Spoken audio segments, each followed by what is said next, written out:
All right, the time has come where we have to get into scripting. So we're going to create a script that will move our tank object.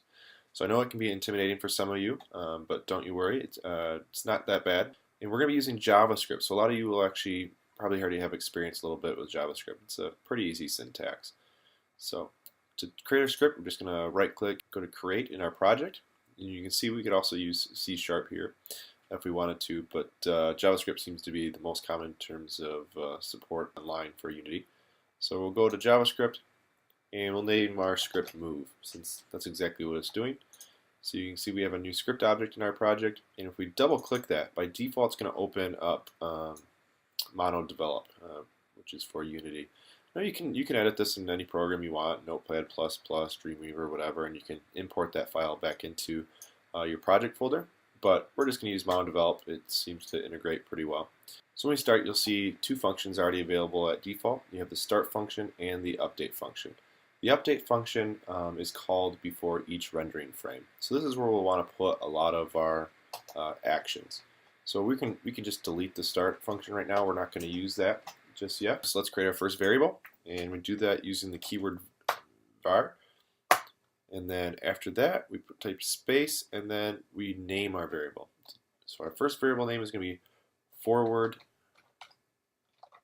rate. I'm using camel casing, so each word I'm going to capitalize the first letter, then colon, and then this is the type of variable. So usually when using numbers, a lot of people use integer, but to be more precise, we're going to use float, which also includes decimals. So we'll use a float type. It's also a number type. And we'll set this as 3 and have a semicolon to end that line. Next variable is going to be turn rate, because we have to move our vehicle forward and also turn our vehicle, and that will be also a float type, and set that as 2 semicolon. And then we'll add some comments in here to kind of tell ourselves what we're doing in this code, just in case we have to come back sometimes in the near future. So I don't know about you guys, but I forget what I code sometimes. So to be nice to ourselves, I'm going to type tanks forward speed and action, and I'm going to create a variable forward move amount equals input dot get axis, and you can see it's already kind of popping up in MonoDevelop development type, telling me all the different possibilities.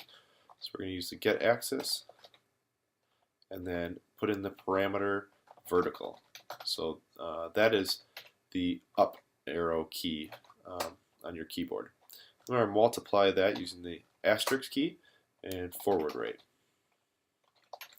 Alright, so we have about twice as many lines of code to write for this. If you're not patient, you don't have the patience to watch me write all this code, please feel free to go to GitHub and download this code right from there. Then you can just copy and paste that in and you're all set. But if you want to move along with me, I'll try to go as fast as I can. So we're going to add another comment, because this next line is going to be force of the tank's turn. So we'll create another variable turn force equals input dot get axis horizontal. And then we'll multiply that by turn rate. Another comment. So now we're going to rotate tank in action. So this will be transform dot rotate, and then we'll type the 3 parameters: 0, turn force, and 0. Semicolon. Then finally, the last formula will be transform dot position plus equals transform dot forward times forward move amount times time dot delta time. That should be all set. Another semicolon there. And all plus equals, what that is saying is transform position equals itself. So if this is 2 and this formula ends up being 3, transform position would then equal 5. So I hope that makes sense if you haven't used that before. So let's give this a save by clicking the disk up here, and we can close this. And now we have to have our tank object inherit this script. And to do that, all we have to do is drag and drop this over on our tank parent, so on our game object. Now if we click on our tank in the inspector, we'll see that tank now has a component of our move script. So very cool. So let's click play. See if we get any errors. Alright, we get errors. A compile error has to be fixed before we can edit this. So this is normal. Do not fear if you get an error. So let's see if we can find it. Make sure I spelled horizontal right, vertical right, have my semicolons. So I spelled position wrong. Put an I there, click save. Let's give it a try. Oh, I should mention, if you don't have a camera object, game object from our last tutorial still, just go to game object, create other, select camera, and then you'll be able to see in your game window what the user sees in play mode. So you can just move that camera so that it can see your tank. I'm just going to rotate it a little bit. There we go. And change the field of view. Perfect. So now I got a camera look at my tank. Now if I click play, I'm going to turn my tank. Alright, turns just dandy. Now let's click forward. Oh, we have an issue with the forward. And the reason why, if you notice, my tank isn't along my z-axis here, it's the blue line.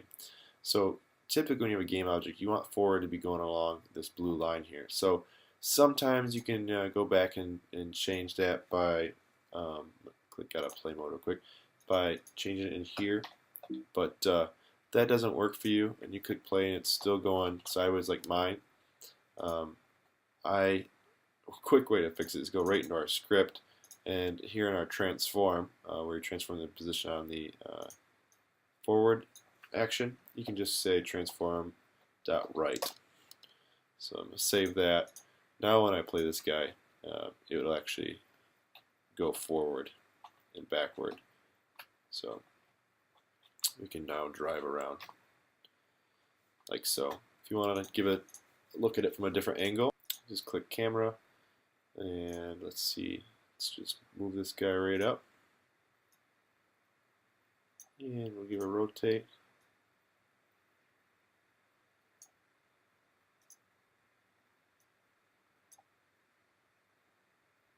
Now you just get a different perspective on your game now, right? If you want to change the properties of your script, you don't have to go back right into the script. You can actually change them right here. So let's say you want to go twice as fast. You type a 6 here, and now when you push play, you're going to go twice as fast. That's really make it so it's obvious. So go to our tank object, our script. Let's say forward rate is now 20. Let's zoom. Click play. Look at that. Look how fast that is. So you can see how you can play around with those variables. You don't have to go into your code every time. Very cool. Hope you learned something. Hope you weren't too intimidated by the code. Look forward to our next tutorial. Hi, thanks a lot for watching. Please don't forget to subscribe to this channel so you don't miss any of my future videos. Until next time, cheers.